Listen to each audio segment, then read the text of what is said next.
Isang nakabibinging tunog ng metal na kumikiskis sa metal ang pumunit sa katahimikan ng hapon. Nanginig ang kamay ni Aliyah habang hawak ang matulis na piraso ng bakal. Mabilis, malalim, at walang pag-aalinlangan. Isang mahabang guhit ang iniwan niya sa kumikinang na itim na pintura ng isang mamahaling sasakyan. Isang pangit na sugat sa perpektong katawan nito. Sa isang iglap, tila nawala ang lahat ng galit na kumukulo sa kanyang dibdib. Ang init sa kanyang pisngi ay napalitan ng malamig na pawis. Ang nagtiim niyang bagang ay unti-unting lumuwag.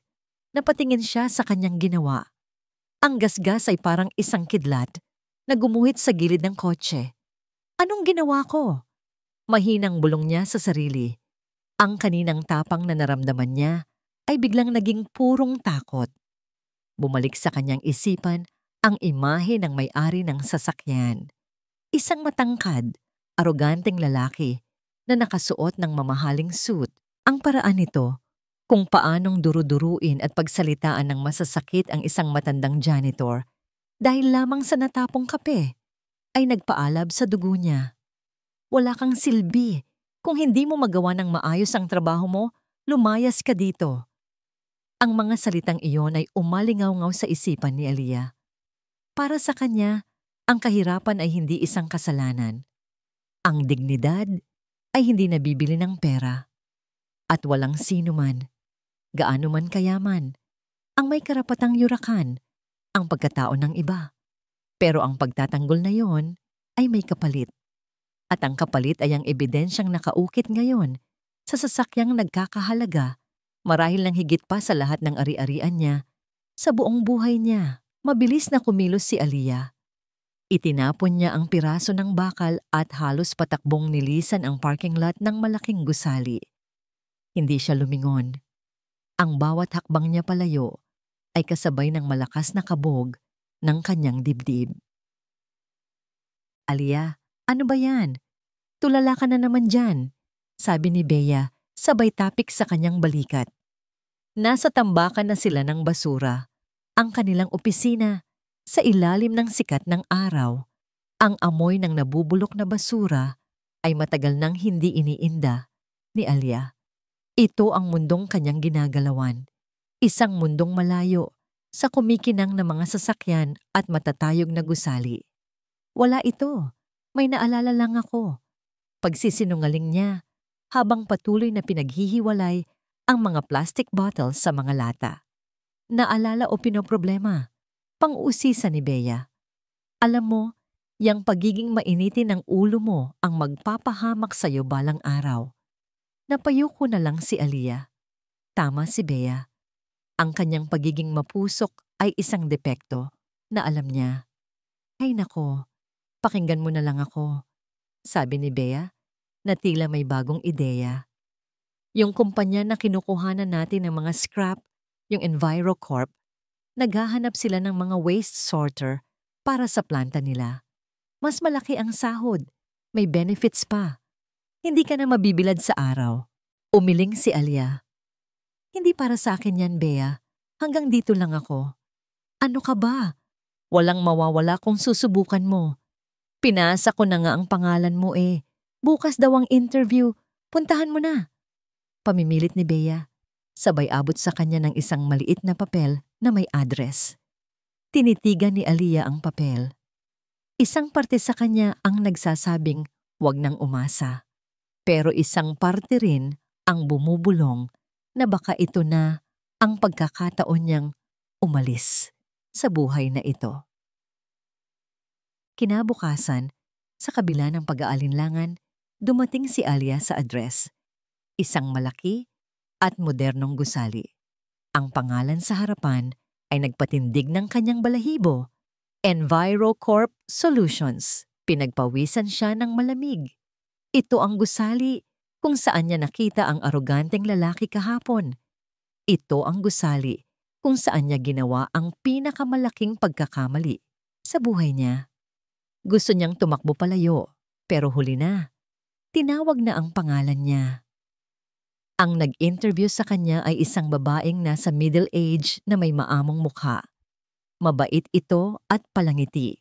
Gumaan ang pakiramdam ni Aliyah. Naging maayos ang takbo ng interview, tila nagustuhan ng babae ang kanyang mga sagot. Okay, Miss Aliyah. Mukhang kwalipikado ka naman sa posisyon, sabi ng HR manager. Kailangan lang ng final approval mula sa ating CEO para sa lahat ng bagong empleyado. Sandali at kakausapin ko siya. Tumango si Aliyah, isang nangiti ng pag-asa, ang unti-unting sumilay sa kanyang labi. Ito na ba yon? Ito na ba ang simula ng pagbabago? Tumayo ang HR manager at lumakad patungo sa isang malaking pinto na gawa sa dark wood sa dulo ng kwarto. May nakaukit na gintong plaka dito. Huminto ang babae, kumatok ng 2 beses at bahagyang binuksan ang pinto. Sir, excuse me po. Nandito na po yung huling aplikante para sa waste sorter position. Narinig ni Aliyah ang isang boses mula sa loob. Isang boses na malalim at may awtoridad. Hindi niya masyadong naintindihan. Isinara ng HR manager ang pinto at bumalik sa kanyang upuan. Nakangiti kay Aliyah. Okay lang daw. Actually, gusto ka raw niyang makilala sandali. Pumasok ka na raw. Parang nanalo sa loto si Aliyah. Hindi niya inaasahan ito. Tumayo siya, inayos ang kanyang damit at huminga ng malalim.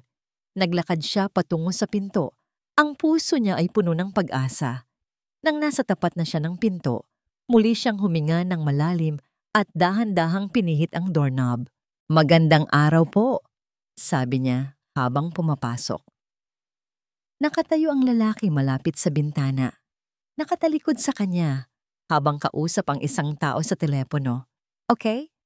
I understand. Just make sure the insurance covers everything. I want that scratch gun as soon as possible. Yes, the entire panel. Narinig ni Aliyah ang salitang gas-gas. Bigla siyang kinabahan. Pagkatapos ng tawag, dahan-dahang humarap ang lalaki. Ang mundo ni Aliyah ay biglang tumigil sa pag-ikot. Ang mukha na nakita niya kahapon, ang matang mapanuri, ang postura ng isang hari. Ito ang lalaking may-ari ng kotse, ang lalaking sinigawan ang matandang janitor, ang lalaking CEO ng kumpanyang ina-applyan niya. Nanlamig ang buong katawan ni Aliyah. Ang dugo sa kanyang mukha ay tila naubos lahat. Ngumiti ang lalaki, isang ngiting hindi umabot sa kanyang mga mata.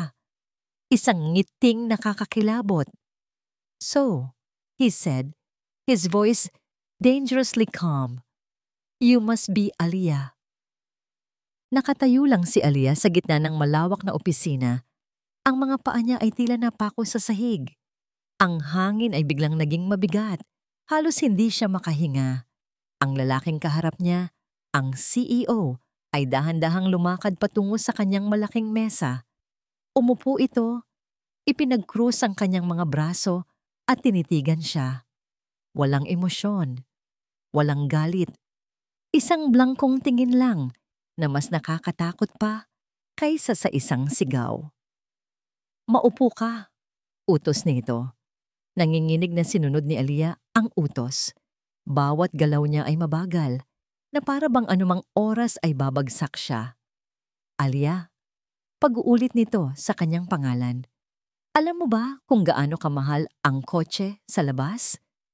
Hindi siya direktang tinutukoy, pero alam ni Aliyah. Para siyang hinuhusgahan sa isang korte kung saan siya lang ang nasasakdal. Yumuko si Aliyah. Hindi po, sir. Mahal, sabi ng lalaki. Ang bawat salita ay may bigat at masakit sa ulo kapag nagkakaroon ito ng gas-gas. Doon na, nagsimulang mamasa ang mga mata ni Aliyah. Ito na ang katapusan. Makukulong ba siya? Magbabayad ng perang kahit sa panaginip ay hindi niya makikita? Huminga siya ng malalim. Handa nang aminin ang lahat at tanggapin ang kanyang kapalaran.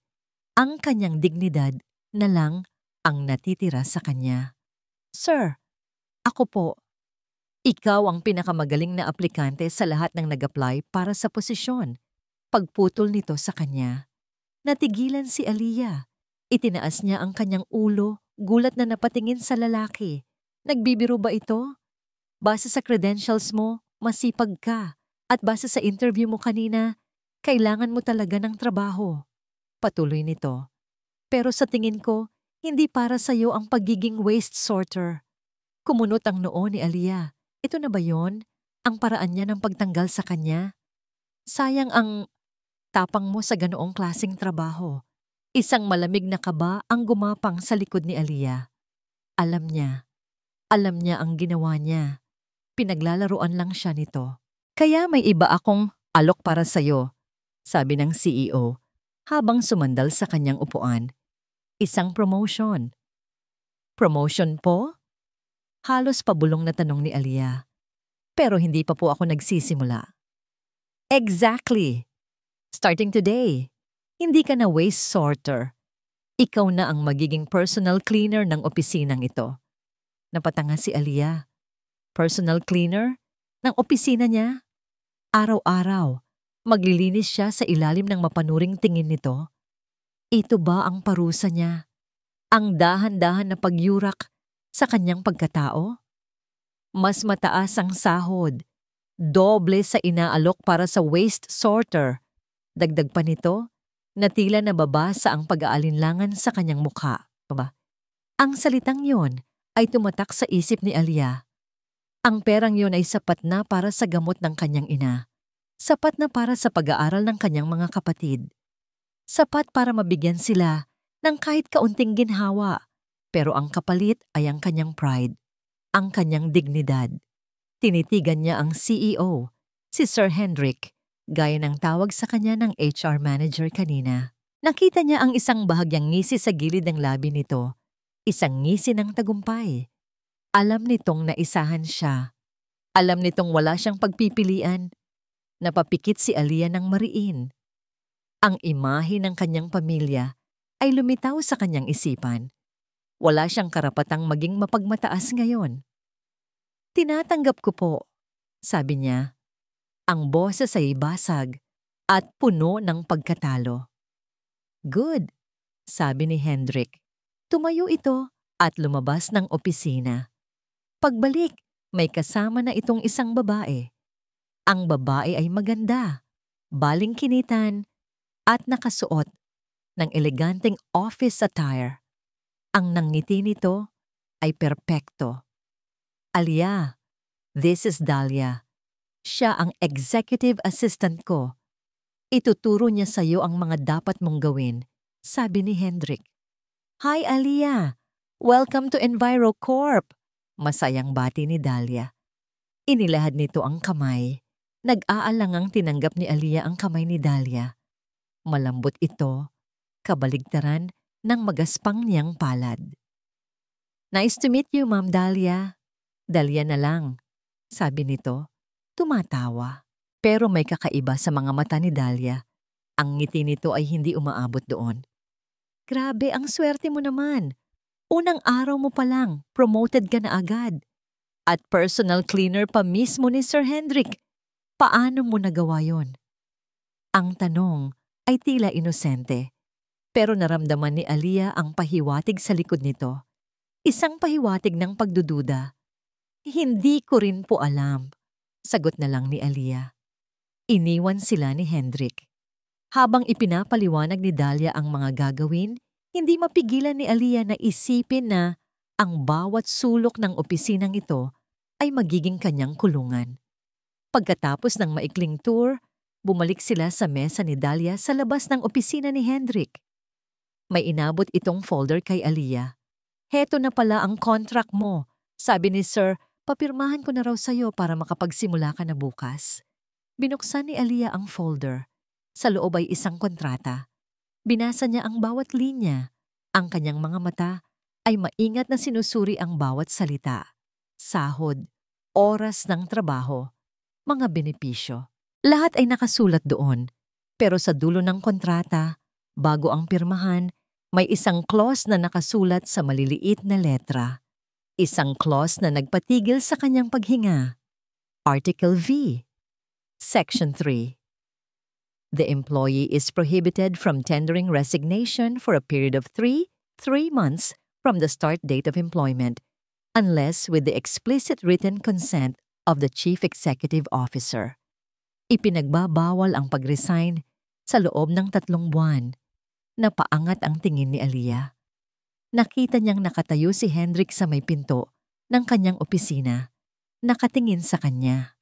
Hawak nito ang isang ballpen. "May problema ba, Aliyah?"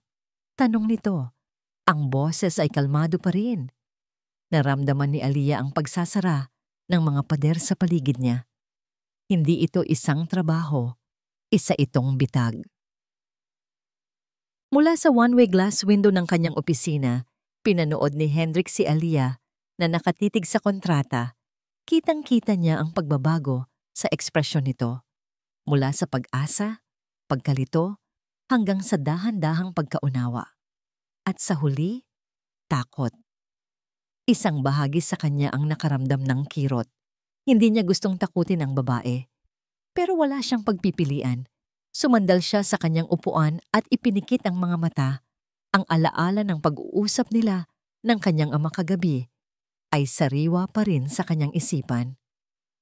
"Hendrik, ano ang balita? May nahanap na ba ang investigador mo?" Tanong ng kanyang ama mula sa kabilang linya. Ang boses ay puno ng pressure.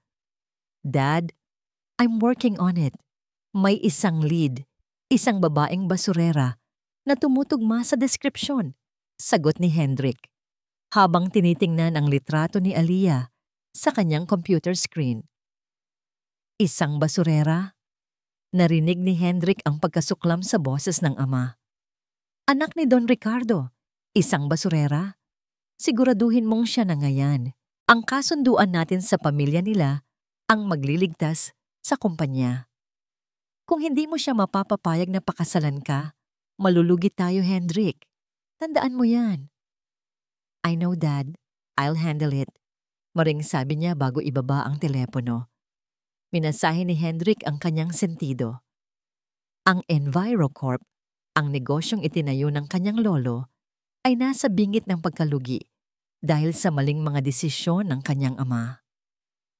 Ang tanging solusyon ay ang pagsasanib puwersa sa kumpanya ng mga Riego, isang matagal ng kasosyo sa negosyo. Ngunit may isang kondisyon, dapat matuloy ang napagkasunduang kasal sa pagitan niya at ng nag-iisang anak na babae at tagapagmana ni Don Ricardo Riego, isang anak na nawala 20 taon na ang nakalipas matapos ang isang trahedya. At ngayon, lahat ng ebidensya ay tumuturo kay Aliyah. Tumingin siyang muli sa labas. Nakikita niyang dahan-dahang kinuha ni Aliyah ang ballpen at nanginginig na pinirmahan ng kontrata. Isang buntong hininga ang kumawala sa kanya. Half relief, half guilt. The first step of his plan was a success. Kailangan niyang panatilihin si Aliyah sa malapit. Kailangan niyang obserbahan ito, kilalanin ang pagkatao nito. Totoo ba ang sinasabi ng investigador? Na kahit sa gitna ng kahirapan, nananatili itong may dignidad at paninindigan? O isa lang itong oportunista na naghihintay ng pagkakataon? Ang paggasgas nito sa kanyang kotse ay isang perpektong pagkakataon. Isang kilos na nagpapakita ng tapang at pagiging mapusok. Mga katangiang malayo sa isang taong basta na lang magpapagamit. Kinuha niya ang kanyang cellphone at tinawagan ang pribadong investigador. "Ituloy mo ang paghahanap," utos niya. "Kailangan ko ng solidong patunay. Hanapin mo ang kumare na sinasabi ng mga kapitbahay, yung posibleng pinag-iwanan sa bata. I need something undeniable. A birthmark, a childhood scar, anything." Pagkatapos ng tawag, binuksan niya ang isang maliit na monitor sa ilalim ng kanyang mesa. Ito ay konektado sa isang hidden camera na nakatutok sa main area ng kanyang opisina. It was a security measure he rarely used, but now it felt necessary. Sa screen, nakita niya si Aliyah. Nagsisimula na itong maglinis. Ang bawat kilos nito ay maingat at masinop. Walang bakas ng pagkukunwari. Nililinis nito ang bawat sulok na para bang ito ang pinakamahalagang trabaho sa mundo. May dignidad sa paraan nito ng paggalaw. Isang bagay ang pumukaw sa atensyon ni Hendrik. Habang nagpupunas ng isang mababang cabinet, bahagyang umangat ang laylayan ng pantalon ni Aliyah. Sa may bandang sakong nito, nasilip niya ang isang maliit, pabilog na peklat. It matched. It matched the description from the old hospital records. Bingo! Mahinang sabi niya sa sarili. Sa kalagitnaan ng araw, sinadya niyang magtimpla ng kape. Habang pabalik sa kanyang mesa, kunwari ay natisod siya at sinadyang itapon ang mainit na kape sa sahig. Malapit sa kinatatayuan ni Aliyah, nakita niya ang pag-igting ng panga nito. Nakita niya ang bahagyang pag-angat ng kilay nito. Halatang alam nitong sinadya niya iyon. Pero walang salitang lumabas sa bibig ni Aliyah. Kumuha lang ito ng basahan at tahimik na pinunasan ang natapong kape sa sahig. Hindi ito sumigaw. Hindi ito nagreklamo. Pero ang mga mata nito, nang magtama ang kanilang paningin, sa isang saglit ay nangungusap. Puno ng paghamon. Puno ng pagmamataas na nagsasabing, hindi mo ako kayang sirain. At sa sandaling iyon, isang hindi inaasahang pakiramdam ang lumitaw sa dibdib ni Hendrik. Hindi awa, hindi pagkakasala, kundi paghanga. Kinagabihan, bago umuwi, pumasok si Dahlia sa kanyang opisina. Sir Hendrik, tapos na po ang report na pinapagawa ninyo, sabi nito. Ang boses ay malambing. Okay, just leave it on my desk, Dahlia. You can go home. Sabi ni Hendrik, ang atensyon ay nasa computer pa rin. Pero hindi umalis si Dahlia. Lumapit ito sa likuran niya at marahang hinilot ang kanyang mga balikat. You look so stressed, sir. Maybe I can help you relax? Inalis ni Hendrik ang kamay ni Dahlia. Sanay na siya sa mga ganitong galaw ng kanyang assistant. Ngunit ngayon, bigla siyang nakaramdam ng inis. It's fine, Dahlia. Thank you. Hindi pinansin ni Dahlia ang pagtanggi niya. Tumingin ito sa maliit na monitor sa ilalim ng kanyang mesa na hindi niya pa naisasara. Nakita nito ang live feed ni Aliyah na nag-aayos ng mga gamit bago umuwi. Sir Hendrik, may espesyal po ba sa bagong tagalinis natin? Tanong ni Dahlia. Ang nangiti sa labi ay nawala at napalitan ng hindi maitagong selos. She's just a common trash collector. Bakit tila very interested kayo sa kanya? Tinitigan ni Hendrik si Dahlia.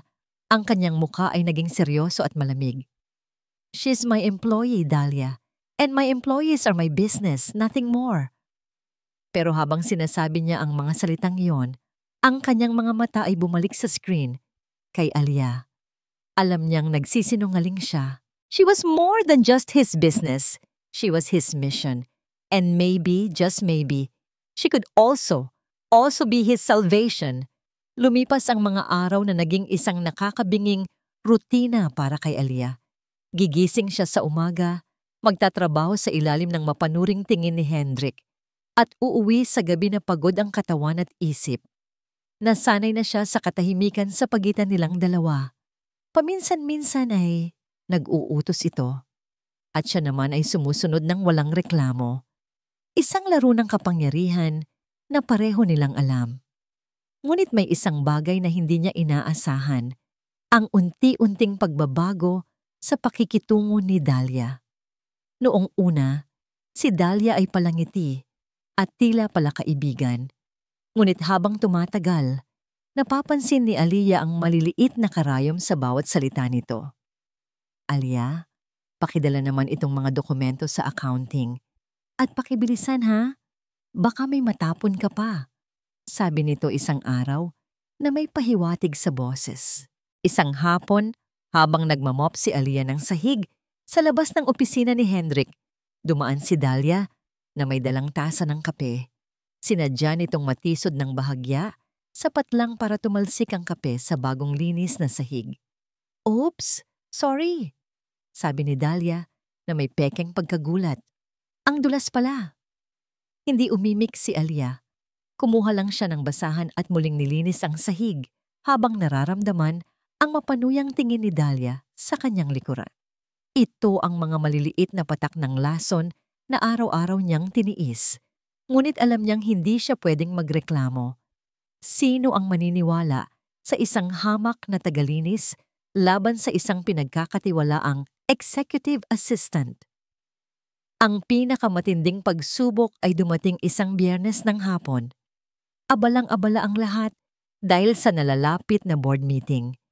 Inutusan siya ni Hendrik na ayusin ang mga papeles sa ibabaw ng kanyang mesa habang ito ay nasa isang mahalagang tawag. Just stack them properly. Don't misplace anything. Babala nito. Maingat na inayos ni Aliyah ang mga dokumento. Napansin niya ang isang manipis na asul na folder na may markang confidential. Inilagay niya ito ng maayos sa gilid ng mesa. Nang matapos, lumabas siya para ipagpatuloy ang paglilinis sa labas.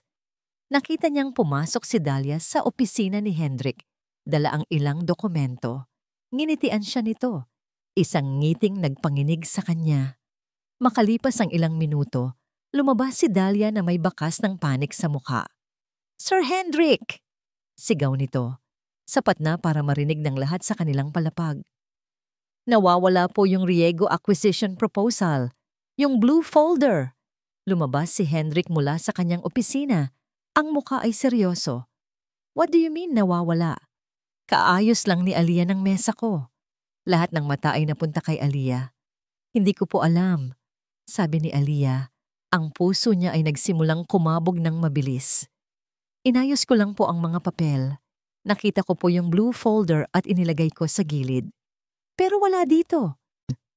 Git ni Dahlia habang kunwaring naghahalongkat sa mesa. Baka naman naitapon mo, Aliyah." "O di kaya'y hindi nito tinapos ang sasabihin, ngunit ang implikasyon ay malinaw. Pagnanakaw."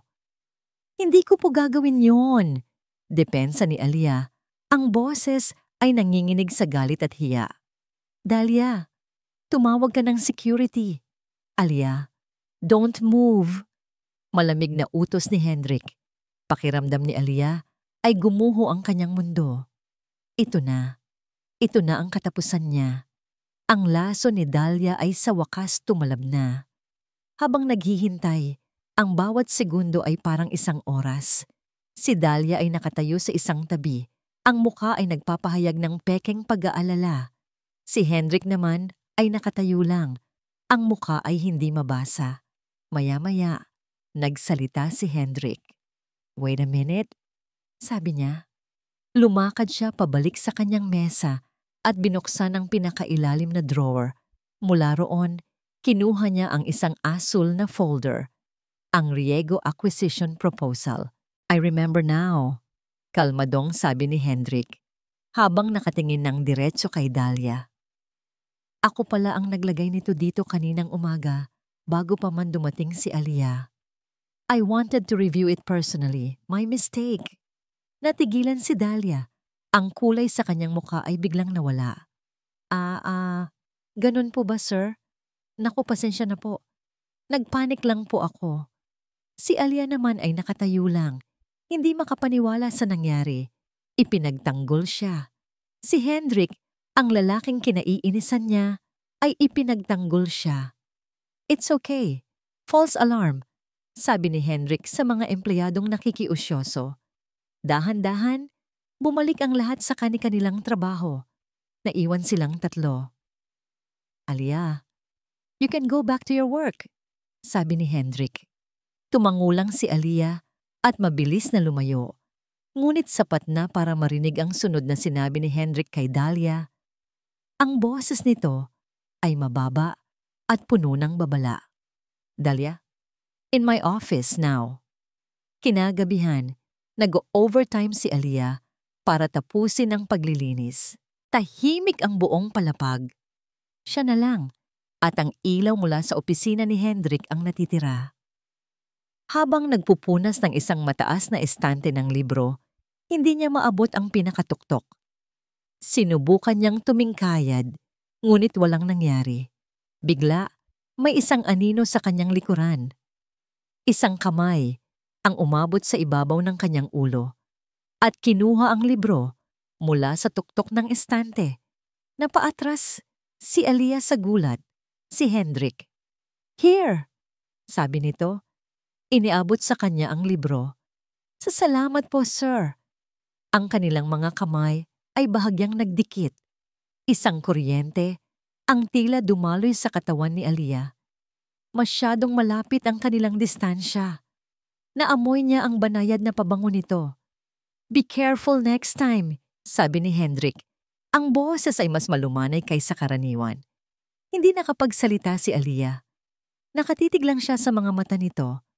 Sa unang pagkakataon, wala siyang nakitang pangungutya o kapangyarihan. Nakita niya ang isang bagay na iba. Isang bagay na malambot. Ang sandaling iyon ay nabasag ng tumunog ang cellphone ni Hendrik. Lumayo ito para sagutin ang tawag. Nagtago si Aliyah sa likod ng estante. Ang puso niya ay tumitibok pa rin ng mabilis. Narinig niya ang bahagi ng usapan ni Hendrik. "Oo, sigurado ako," sabi nito sa kausap sa telepono. "Siya na nga. Kailangan ko lang ng tamang panahon." Siya na nga? Sinong siya? At tamang panahon para saan? Ang pag-asa at munting kilig na naramdaman ni Aliyah ay biglang napalitan ng pamilyar na pagdududa. Ang lahat ng ito, ang pagtatanggol sa kanya, ang kabaitan, ay bahagi pa rin ba ng isang laro na siya lang ang hindi nakakaalam ng mga patakaran? Ang insidente sa Blue Folder ay nag-iwan ng malaking pagbabago sa kapaligiran ng opisina. Si Dahlia ay naging mas maingat at formal sa pakikitungo kay Aliyah. Ang dating lason sa kanyang mga salita ay napalitan ng isang malamig na distansya. Si Hendrik naman, sa kabilang banda, ay tila unti-unting ibinababa ang pader sa pagitan nilang dalawa. Nagsimula sa maliliit na bagay. Isang umaga, nadatnan ni Aliyah ang isang cup ng mainit na kape sa kanyang maliit na cleaning station na may note na nagsasabing, "Para hindi ka antukin." Minsan naman, kapag nakikita siyang pagod, sasabihin nitong, "Magpahinga ka muna, Aliyah. Walang hahabol sa'yo." Hindi alam ni Aliyah kung ano ang iisipin. Ang isang bahagi niya ay naghihinala.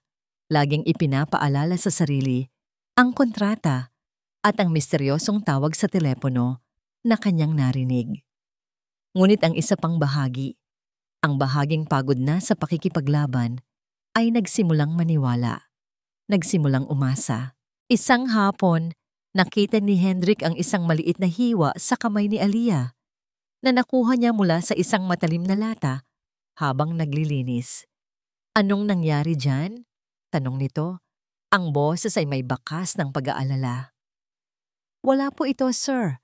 Maliit na sugat lang," sabi ni Aliyah. Sinusubukang itago ang kanyang kamay. Ngunit kinuha ni Hendrik ang kanyang kamay. Nagulat si Aliyah sa init ng palad nito. Dinala siya ni Hendrik sa kanyang mesa, binuksan ang isang drawer at kumuha ng first aid kit. Sa katahimikan ng opisina, maingat nitong nilinis ang kanyang sugat at nilagyan ng band-aid. Ang kanyang mga daliri ay marahan, kabaligtaran ng kanyang imahe bilang isang malupit na CEO. "Sa susunod, mag-iingat ka," sabi nito. Hindi nakatingin sa kanya, kundi sa kanyang kamay. Hindi nakapagsalita si Aliyah. Ang simpleng gesto na yon ay tila tumunaw sa lahat ng galit at pagdududa sa kanyang puso. Sa sandaling iyon, hindi niya nakita si Sir Hendrik, ang CEO. Nakita niya si Hendrik, ang lalaki. Kinabukasan, tila nagmamadali si Hendrik. May emergency meeting daw sa labas. "Aliyah," tawag nito, habang papalabas ng pinto. "Naiwan ko ang JV Holdings file. Pakihanap sa top drawer ng mesa ko. Dalhin mo agad kay Dahlia para maipadala niya sa akin. It's urgent." "Opo, sir," mabilis na sagot ni Aliyah. Ito ang unang beses na pinagkatiwalaan siya ni Hendrik sa isang bagay na may kinalaman sa trabaho. Isang pakiramdam ng halaga ang bumuhay sa kanyang loob. Pumasok siya sa opisina. Ang pabango ni Hendrik ay naiwan pa sa hangin. Lumapit siya sa malaking mahogany desk at binuksan ang top drawer. Puno ito ng mga folder at dokumento. Maingat niyang hinanap ang JV Holdings. Sa ilalim ng isang makapal na folder, may nakita siyang isang malaking brown envelope. Wala itong label, ngunit tila mas mahalaga ito kaysa sa ibang mga papeles. Itinabi niya muna ito para hanapin ang kailangan niya. Nang hindi niya makita ang JV Holdings file, napagpasyahan niyang silipin ang pangalawang drawer. Habang ginagawa iyon, aksidenteng nasagi ng kanyang siko ang brown envelope sa ibabaw ng mesa. Nahulog ito sa sahig at bumukas. Lumabas ang laman nito. Ang mga mata ni Aliyah ay nanlaki. Hindi ito mga dokumento ng kumpanya. Mga litrato. Mga litrato niya. May mga litratong kuha habang siya ay nagtutulak ng kanyang kariton ng basura. May isa na kuha habang kumakain siya sa isang karinderya. Mga litratong kuha ng hindi niya alam. Mga litratong tila sinusubaybayan ang bawat galaw niya. Nanginginig ang kanyang mga kamay habang dinampot ang isang set ng mga papel na kasama ng mga litrato. Isa itong Background Investigation Report. Pangalan, Aliyah Reyes. Tirahan, Burgi, San Roque, Area 4. Trabaho, basurera. Pamilya, ama. Construction worker, ina may sakit. 3 kapatid. Ang buong buhay niya, nakasulat sa isang piraso ng papel. Ang bawat detalye ng kanyang kahirapan, nakalantad. Pero ang sumunod na nabasa niya, ang tuluyang nagpaguhos sa kanyang mundo. Sa dulo ng report, may isang handwritten note. Subject matches all criteria. Possible candidate for the Riego arrangement. Proceed with Phase 2. Observation. Riego arrangement. Hunok da sapdat. Hindi. Bulong niya. Ang hangin ay tila ninakaw mula sa kanyang mga baga. Bigla, lahat ay nagkaroon ng saysay. Ang promotion, ang kontrata, ang pagtatanggol sa kanya laban kay Dahlia, ang mga biglaang kabaitan, ang paggagamot sa kanyang sugat. Lahat ay isang kasinungalingan, isang kalkuladong palabas. Hindi siya isang empleyado. Isa siyang subject, isang kandidato, isang bagay na inoobserbahan. Ang pakiramdam ng pagtataksil ay mas masakit pa sa 10 beses na sampal. Ang luhang kanina pa niya pinipigilan ay nagsimulang bumagsak, isa-isa, tumutulo sa mga litratong nagpapatunay ng kanyang kahangalan. Narinig niya ang pagbukas ng pinto. Nahanap mo na ba, Aliyah? I decided to just come back for it. Huminto si Hendrik sa gitna ng kanyang sasabihin. Nakita niya si Aliyah, nakaluhod sa sahig, hawak ang mga papel. Nakita niya ang gulat, ang sakit, at ang tuluyang pagkasira sa mga mata nito. Ang nangiti sa mukha ni Hendrik ay dahan-dahang nawala. Aliyah, he started, his voice barely a whisper. I can explain, pero huli na ang lahat. Ang tiwalang sinimulan niyang buuin ay dinurog niya mismo, at ang sugat na nilikha nito ay mas malalim kaysa sa anumang kayang gamutin ng isang band-aid. Ang katahimikan sa loob ng opisina ay mabigat at puno ng tensyon. Tanging ang mahinang paghikbi ni Aliyah ang maririnig, isang tunog na tila sumasaksak sa puso ni Hendrik. Dahan-dahang tumayo si Aliyah. Ang mga papel ay nanginginig pa rin sa kanyang mga kamay. Ang kanyang mukha, na basang-basa ng luha, ay walang ekspresyon. Isang nakakakilabot na kalma bago ang isang malakas na bagyo. Explain. Malamig niyang tanong. Ang bawat pantig ay puno ng hinanakit. Ipaliwanag mo ang alin, Sir Hendrik? Ang mga litratong ito? Ang report na ito tungkol sa buong buhay ko? Inihagis niya ang mga papel sa mukha ni Hendrik. Kumalat ang mga ito sa sahig na parang mga tuyong dahon. Bawat isa ay isang testamento sa kanyang pagkakamali. Laro lang ba lahat ng ito? Sigaw ni Aliyah, ang kanyang boses ay sa wakas bumigay, puno ng galit at sakit. Isang malaking palabas? At ako ang bida na hindi man lang alam na umaarte pala siya? Aliyah, please, let me explain. It's not what you think, sabi ni Hendrik, dahan-dahang lumalapit sa kanya na para bang papalapit sa isang sugatang hayop na handang manakmal. Huwag kang lalapit. Sigaw niya na may halong babala. Anong hindi? Nakasulat lahat dito. Riego arrangement. Observation. Ano ako sa tingin mo, isang specimen sa laboratorio? Isang daga na tinitingnan mo kung paano kikilos para malaman kung karapat-dapat. Ang bawat salita ay isang sampal sa mukha ni Hendrik. Dahil sa kaibuturan ng kanyang puso, alam niyang may katotohanan sa sinasabi ni Aliyah.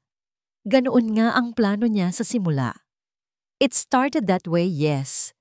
Amin niya. Isang desisyon na nagsasabing mas mabuti nang harapin ang katotohanan. Pero nagbago ang lahat, Aliyah, nung nakilala kita. Nagbago? Tumawa si Aliyah. Isang tawang walang saya, puno ng pait. Kailan nagbago? Nung pinagtanggol mo ako kay Dahlia? Nung nilagyan mo ng band-aid ang sugat ko? Kasama ba lahat yon sa phase 2 mo? Ang galing. Ang galing mong umarte, sir. Dapat pala nanalo ka ng award. Hindi yon arte, Aliyah. Totoo yon. Giit ni Hendrik. Ang kanyang boses ay tumaas na rin. Totoo ang pag-aalala ko sa'yo. Totoo? Walang totoo sa'yo. Ganti ni Aliyah. Ang kontrata. Yung 3 buwan na bawal mag-resign para hindi ako makawala sa hawla mo, di ba? Para matapos mo ang obserbasyon mo, kinuha niya ang kanyang kopya ng kontrata mula sa kanyang bag na lagi niyang daladala na parang isang paalala ng kanyang pagkakatali. Sa harap mismo ni Hendrik, pinunit niya ito sa gitna. Pagkatapos ay pinunit muli hanggang sa maging maliliit na piraso. Tapos na ang palabas, Sir Hendrik. Hindi na ako ang tanga mong tau-tauhan. Aliyah, don't do this. Makinig ka muna sa akin. Pagmamakaawa ni Hendrik, sinusubukang abutin ang kanyang braso, pero mabilis na umiwas si Aliyah. Makinig. Para saan pa? Para marinig ang iba mo pang kasinungalingan. Ayoko na. Ang dignidad ko na lang ang natitira sa akin at hindi ko hahayaang pati yon ay kunin mo. Tumalikod siya at naglakad patungo sa pinto. Bawat hakbang ay mabigat na para bang pasan niya ang buong mundo. Hindi ako parte ng kahit anong arrangement mo, sabi niya, nang hindi lumilingon. At hinding-hindi ako magiging pag-aari ng kahit sino. Tandaan mo yan. Binuksan niya ang pinto. Sa labas, nakatayo si Dahlia. Ang mukha ay nagpapahayag ng pagkagulat, ngunit ang mga mata ay may kislap ng tagumpay. Dito na pala ito kanina pa. Nakikinig, nagagalak sa pagbagsak niya. Nilagpasan lang siya ni Aliyah na parang hangin. Nagpatuloy siya sa paglalakad, palayo sa opisinang naging kulungan niya, palayo sa lalaking nagbigay sa kanya ng panandaliang pag-asa bago ito durugin ng walang awa. Hindi siya lumingon. Hindi niya hinayaang makita ni Numan ang muling pag-agos ng kanyang mga luha. Ang trabahong inakala niyang simula ng pagbabago ay nawala. Ang tiwalang sinimulan niyang ibigay ay nawala. Ang munting pag-asang umusbong sa kanyang puso ay nawala. Naiwan si Hendrik sa gitna ng kanyang magarbong opisina, napapalibutan ng mga piraso ng punit na kontrata at ng mga litrato ng babaeng minamaliit niya. Ngayon, siya naman ang pakiramdam ay nasa isang hawla na gawa sa kanyang sariling mga kasinungalingan at pagsisisi. Gumuho siya sa kanyang upuan, ang mga kamay ay nakasabunot sa kanyang buhok. Hindi lang isang mahalagang asset para sa kanyang kumpanya ang nawala sa kanya. Nawala sa kanya si Aliyah. Ang gabi ay bumagsak sa syudad, ngunit para kay Hendrik, ang dilim sa loob ng kanyang opisina ay mas mabigat. Ang bote ng mamahaling whiskey sa kanyang mesa, na karaniwan ay para lang sa mga espesyal na okasyon, ay nangalahati na. Basura, ganoon ang pakiramdam niya. Ang lahat ng kanyang maingat na binalak na mga hakbang, ang lahat ng kanyang kontrol, ay gumuho sa isang iglap. Ang mga salita ni Aliyah ay paulit-ulit na tumatatak sa kanyang isipan. Bawat isa ay isang matululis na patalim. Laro lang ba lahat ng ito? Tapos na ang palabas, Sir Hendrik. Ang dignidad ko na lang ang natitira sa akin. Ibinagsak niya ang kanyang kamao sa mesa. Damn it! Isang katok sa pinto ang pumukaw sa kanya. Sir? Pumasok si Dahlia. Dala-dala ang isang tray na may pagkain. Ang kanyang muka ay puno ng pag-aalala. Isang perpektong maskara para sa kasiyahang nararamdaman niya sa loob. Sir Hendrik, hindi pa po kayo umuuwi. Gabi na. Nag-aalala po ako sa inyo. Ipinagdala ko na po kayo ng hapunan. Hindi sumagot si Hendrik. Kumuha lang siya ng isa pang lagok ng whiskey. Ang apoy nito ay gumuguhit sa kanyang lalamunan. Inilapag ni Dahlia ang tray sa mesa. Sir, huwag niyo na pong isipin. Yung babaeng yon, she's not worth it. Mula't mula pa lang, alam ko nang hindi siya mapagkakatiwalaan. Isang basurera na nagpapanggap na may dignidad. Shut up, Dahlia, mahinang sabi ni Hendrik, ngunit may bigat at babala sa kanyang boses. Hindi natinag si Dahlia. Lumapit ito sa likuran ng upuan ni Hendrik at nagsimulang hilutin ang kanyang mga balikat, gaya ng ginawa nito dati. Ngayon, ang mga daliri nito ay mas matapang, mas mapangakit. You've been working so hard, Hendrik, bulong nito. Ang pagtawag sa kanyang unang pangalan ay sinadya. You deserve to relax. You deserve someone who understands you. Someone who's on your level, hindi tulad niya. Ipinikit ni Hendrik ang kanyang mga mata. Ang alak, pagod, at pagsisisi ay naghahalo-halo sa kanyang sistema na nagpapalabo sa kanyang pag-iisip. Ang paghilot ni Dahlia ay nagsimulang maging kaaya-aya. Maybe you're right, sabi niya. Ang boses ay garalgal. Nakita ni Dahlia ang kanyang pagkakataon. Umikot siya at lumuhod sa harap ni Hendrik. Ang kanyang mga mata ay nakatitig sa kanya, puno ng pagsinta. Let me take care of you, she whispered. Dahan-dahan, inilapit ni Dahlia ang kanyang mukha sa mukha ni Hendrik. Ang kanyang mga labi ay ilang pulgada na lang ang layo. Handa na siyang angkinin ang gantimpalang matagal na niyang inaasam. Ngunit bago pa man maglapat ang kanilang mga labi, isang imahe ang biglang sumulpot sa isipan ni Hendrik. Mas malinaw kaysa sa mukha ng babaeng nasa harapan niya. Ang mga mata ni Aliyah na puno ng paghamon. Ang paraan ng pag-igting ng kanyang panga kapag naiinis. Ang pagiging marahan niya habang naglilinis. Ang dignidad sa kanyang bawat galaw. Aliyah. Biglang iminulat ni Hendrik ang kanyang mga mata. Ang kalasingan ay tila biglang nawala. No, mariin niyang sabi. Bago pa man makareact si Dahlia, marahan ngunit may diin siyang itinulak palayo. Get out, utos niya. Ang boses ay malamig at matigas na parang yelo. Natigilan si Dahlia, ang kanyang mukha ay puno ng pagkabigla at hiya. Hendrik! I said get out! Sigaw niya sabay tayo. Ang biglaang paggalaw ay nagpatumba sa upuan. Napaatras si Dahlia. Takot ang mababasa sa kanyang mga mata. Hindi niya pa nakikita si Hendrik na ganito kagalit. Mabilis siyang tumalikod at halos patakbong lumabas ng opisina. Naiwang mag-isa si Hendrik, humihingal. Tumingin siya sa kanyang mga kamay. Ano ang muntik na niyang gawin? Ang insidente ay nagsilbing isang malakas na sampal na gumising sa kanya. Ang alak ay hindi solusyon. Ang pagpapabaya ay hindi solusyon. Kailangan niyang itama ang kanyang pagkakamali. Kailangan niyang hanapin si Aliyah. Hindi para sa kasunduan, hindi para sa kumpanya, kundi para sa sarili niya. Kinabukasan, maaga siyang bumangon. Ang sakit ng ulo mula sa hangover ay walang-wala kumpara sa bigat ng kanyang dibdib. Hindi siya pumasok sa opisina. Sa halip, nagmaneho siya. Nagmaneho siya patungo sa isang lugar na kabaligtaran ng kanyang mundo. Isang lugar na makitid ang mga eskinita, dikit-dikit ang mga bahay, at ang amoy ng kahirapan ay nanunuot sa hangin. Ang address mula sa investigation report, Barangay, San Roque, Area 4. Ipinark niya ang kanyang mamahaling kotse sa malayo at nagsimulang maglakad. Ang bawat mata ay nakatingin sa kanya, isang estranghero, sa kanilang teritoryo. Nagtanong-tanong siya. Ipinapakita ang litrato ni Aliyah mula sa kanyang telepono. Kilala niyo po ba siya? Ang ilan ay umiiling. Ang iba ay tinitingnan siya ng may pagdududa.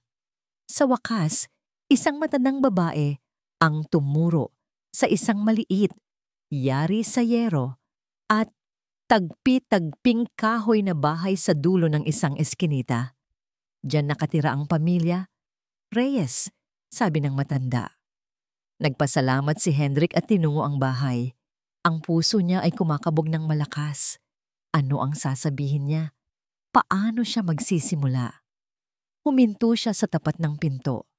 Huminga siya ng malalim at kumatok ng 3 beses. Ilang sandali ang lumipas. Dahan-dahang bumukas ang pinto. Ngunit hindi si Aliyah ang kanyang nakita. Isang babaeng kaedad ni Aliyah na may matapang na mga mata ang humarap sa kanya. Ito si Bea, ang kaibigang nabanggit sa report. Tiningnan siya ni Bea mula ulo hanggang paa. Ang pagkasuklam ay hindi maitago sa kanyang mukha. Anong kailangan mo sa kanya? Tanong ni Bea. Ang boses ay matigas at puno ng pagbabanta. Gusto ko siyang makausap, sabi ni Hendrik. Sinisikap na panatilihing kalmado ang kanyang boses. Wala siyang gustong sabihin sa'yo. Matigas na sagot ni Bea.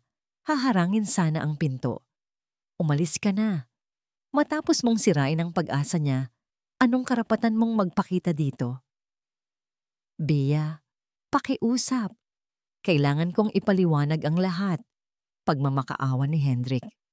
Pabayaan mo na siya, Bea. Hayaan mo siyang pumasok. Ang boses na yon ay nanggaling sa loob ng bahay. Boses ni Aliyah.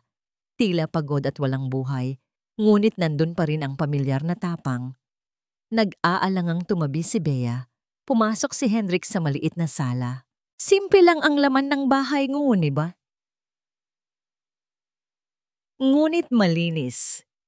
Sa isang sulok, nakaupo si Aliyah sa isang lumang silyang yantok. Ang kanyang mga mata ay mapupungay-ngay, ngunit matalim pa rin ang tingin. Nandito na ako, sabi ni Aliyah. Walang emosyon. Ano ang gusto mong sabihin? Bago pa man makasagot si Hendrik, isang pamilyar na boses ang narinig mula sa labas. Aliyah, anak. Sabay-sabay silang napalingon. Paparating si Dahlia at kasama nito ang isang mag-asawang nasa edad 50, nakasuot ng mamahaling damit, si Don Ricardo at Doña Esmeralda Riego, ang mga tunay na magulang ni Aliyah. Ang mukha ni Dahlia ay puno ng pekeng pag-aalala. Tita, tito, heto po siya. Nakita ko po si Sir Hendrik na papunta dito, kaya sinundan ko. Natatakot po ako sa kung anong pwede niyang gawin sa ate ko. Napatanga si Aliyah. Ate? Lumapit si Doña Esmeralda. Ang mga mata ay luhaan. Anak, ikaw na nga. Ang peklat mo sa sakong. Ikaw na nga ang nawawala naming si Angelica. Gulat. Pagkalito. Ang mga emosyon ay naghalo-halo sa isipan ni Aliyah. Siya? Isang Riego? Tita, mag-ingat po kayo. Mabilis na sabi ni Dahlia. Hinahawakan ang braso ni Doña Esmeralda. Ang babaeng yan. Ginamit niya ang pagiging kamukha niya ng nawawala ninyong anak para lokohin si Sir Hendrik. Isa siyang gold digger. Gusto niyang makuha ang pera ng mga Riego. That's a lie. Sigaw ni Hendrik. Hahakbang sana palapit.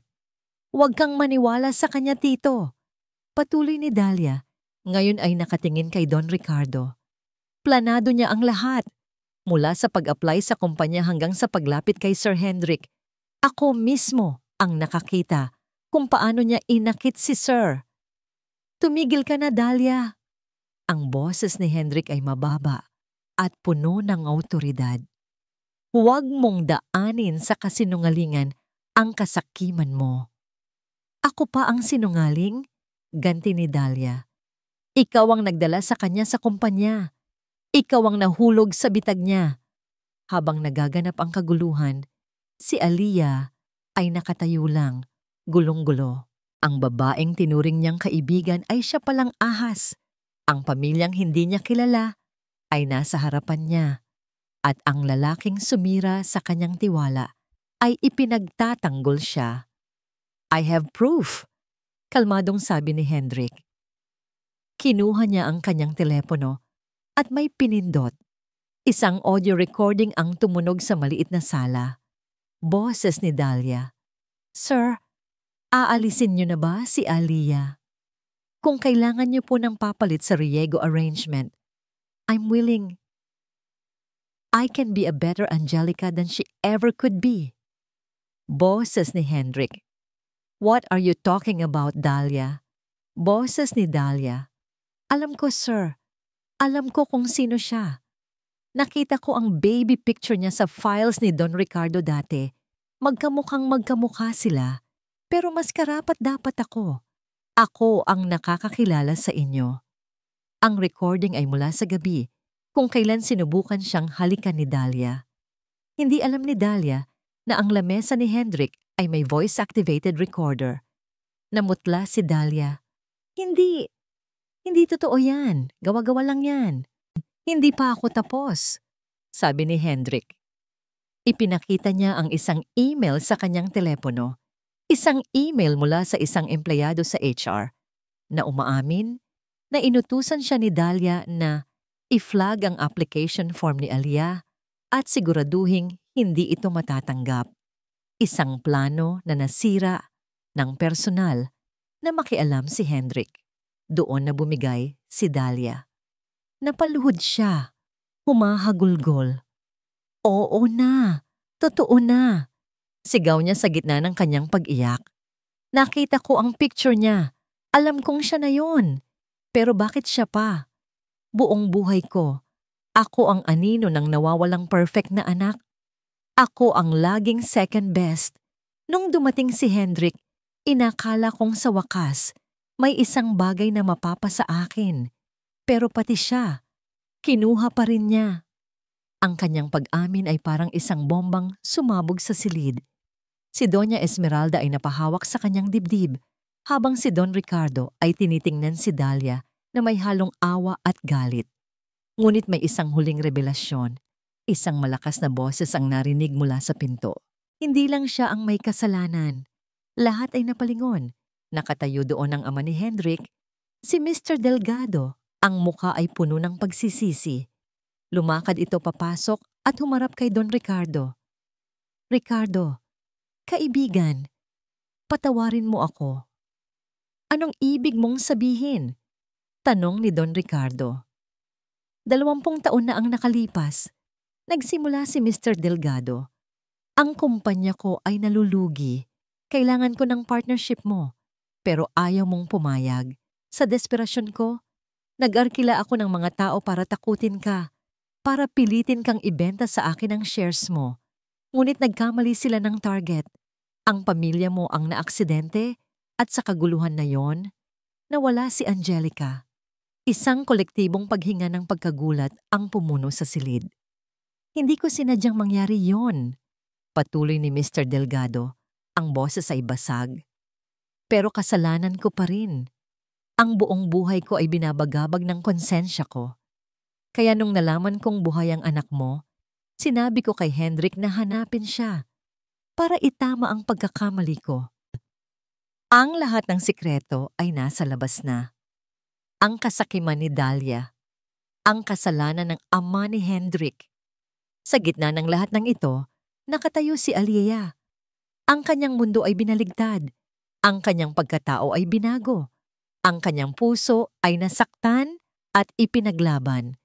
Tumingin siya kay Hendrik. Nakita niya ang sakit at pagsisisi sa mga mata nito.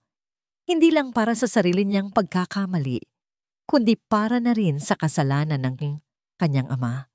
Lumapit si Hendrik sa kanya. Ang bawat hakbang ay puno ng pag-aalinlangan. Huminto siya sa kanyang harapan. Aliyah, Angelica, Sabi niya, ang boses ay nanginginig. After all of this, after all the lies, huminga siya ng malalim. Ang kanyang mga mata ay puno ng pagmamakaawa. Kaya mo pa bang magtiwala sa isang tulad ko? Ang tanong ni Hendrik ay nanatiling nakabitin sa hangin. Isang mabigat na kumot ng katahimikan ang bumalot sa maliit na sala. Lahat ng mga mata ay nakatuon kay Aliyah, naghihintay ng kanyang hatol. Tinitigan niya si Hendrik. Nakita niya ang lalaking arogante na sumira sa kanyang tiwala. Ngunit nakita rin niya ang lalaking ipinagtanggol siya. Ang lalaking naglakas loob na tumawid sa mundo niya para lang humingi ng tawad. At ang anak na handang harapin ang kasalanan ng kanyang ama. Huminga siya ng malalim. Pinapakalma ang sarili. Ang tiwala, mahina niyang sabi, ay hindi parang isang baso na kapag nabasag ay hindi na mabubuo. Para itong isang halaman. Kapag nalanta, kailangan ng panahon, pasensya, at tamang pagkalinga para muling sumibol. Hindi yon isang oo, pero hindi rin hindi. Ito ay isang pag-asa, isang maliit na sinag ng liwanag sa gitna ng kadiliman. At para kay Hendrik, iyon ay sapat na. Lumipas ang mga linggo. Ang buhay ni Aliyah o Angelica Riego, gaya ng pagpapakilala sa kanya sa mundo, ay nagbago ng husto. Mula sa isang barong-barong sa Area 4, lumipat siya sa isang mansyon sa isang eksklusibong subdivision. Ngunit hindi niya kinalimutan ang kanyang pinanggalingan. Ang una niyang ginawa ay ipaggamot ang kanyang kinagis ng ina sa pinakamagaling na ospital. Tiniyak niyang ang pamilyang kumupkop at nagmahal sa kanya ay hindi maghihirap kailanman. Si Bea ay binigyan niya ng puhunan para makapagtayo ng sarili nitong junk shop business.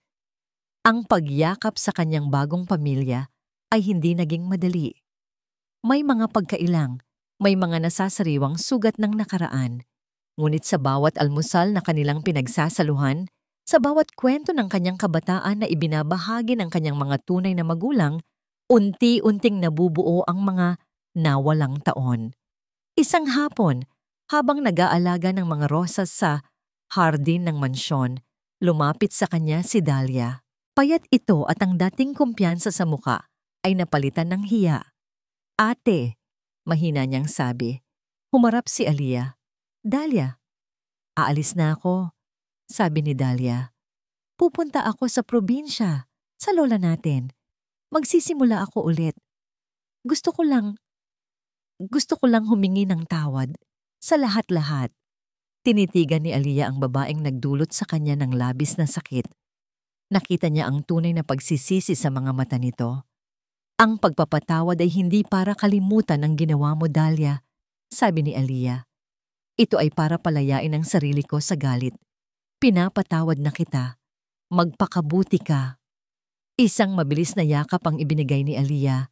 Isang yakap na naguhugas sa lahat ng laso ng nakaraan. Umiiyak na umalis si Dahlia, ngunit sa pagkakataong ito, ang kanyang mga luha ay luha ng pag-asa. Sa buong panahong iyon, binigyan siya ni Hendrik ng espasyo.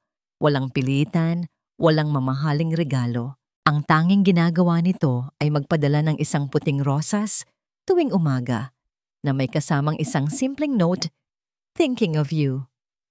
Isang araw, nagkita sila sa isang parke, malayo sa mga mata ng kanilang magulong mundo. Umupo sila sa isang bench, pinapanood ang mga batang naglalaro. "Kamusta ka na?" tanong ni Hendrik. "Inaayos ko ang sarili ko. Inaayos ko ang mga buhay na nagulo dahil sa akin," sagot ni Aliyah. "Ikaw?" "Inaayos ko rin ang sa akin," sabi ni Hendrik. Ang ama ko ay humarap sa batas para sa kanyang mga kasalanan.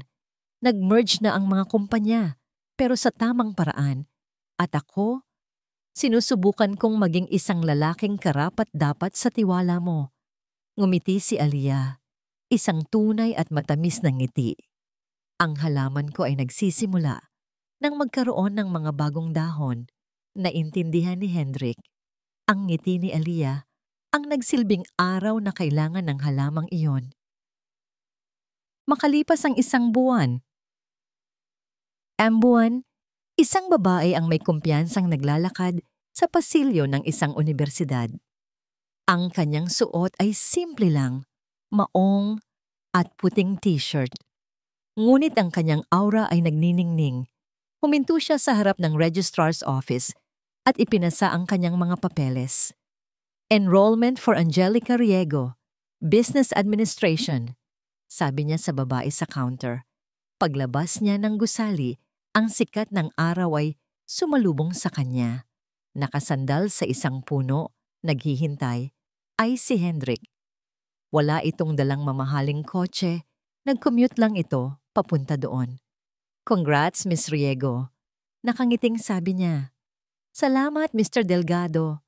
Ganti ni Aliyah. Naglakad sila palabas ng unibersidad, magkatabi. Hindi sila magkahawak kamay, ngunit ang kanilang mga balikat ay bahagyang nagkakadikit. Isang komportableng distansya na nagsasabing sila ay magkasama. So, anong plano pagkatapos nito? Tanong ni Hendrik. Tumingin si Aliyah sa malawak na kalangitan. Mag-aaral ako. Tutulungan ko ang pamilya ko. Balang araw, magtatayo ako ng sarili kong negosyo na tumutulong sa mga taong tulad ng dati kong pagkatao. Mukhang maganda yang plano, sabi ni Hendrik. Kailangan mo ba ng business partner? Ngumiti si Aliyah. Pag-iisipan ko. Nagpatuloy sila sa paglalakad patungo sa isang kinabukasang hindi na idinidikta ng mga kasunduan o ng nakaraan, kundi isang kinabukasang sila mismo ang huhubog ng magkasama. Ang kanilang kwento ay hindi natapos sa isang kasal o sa isang happily ever after. Ito ay nagsimula sa isang bagong simula.